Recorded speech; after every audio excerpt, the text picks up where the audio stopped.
Hi hello welcome to our video. അങ്ങനെ കായൽ കാഴ്ചകളും കണ്ട് ഞങ്ങൾ നേരെ കോവളം ബീച്ചിലെത്തി. കോവളം അത് എന്നും നമുക്ക് നൊസ്റ്റാൾജിയ ഉണർത്തുന്ന സ്ഥലങ്ങളിൽ ഒന്നാണല്ലോ. പണ്ട് സ്കൂളിൽ പഠിക്കുമ്പോൾ അപ്പച്ചൻ്റെയും അമ്മച്ചിയുടെയും കൈപിടിച്ച് അവരോടൊപ്പം ആദ്യമായി കടൽ കാണാനെത്തിയത് ഇന്നലെ കഴിഞ്ഞ പോലെ ഓർക്കുന്നു.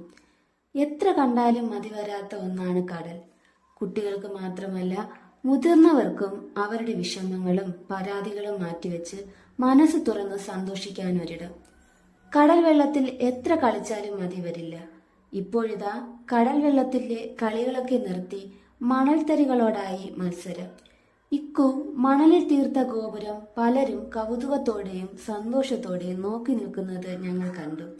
കടലിനെ കൂടുതൽ സുന്ദരിയാക്കാൻ അസ്തമയ സൂര്യനും ഇങ്ങെത്തി.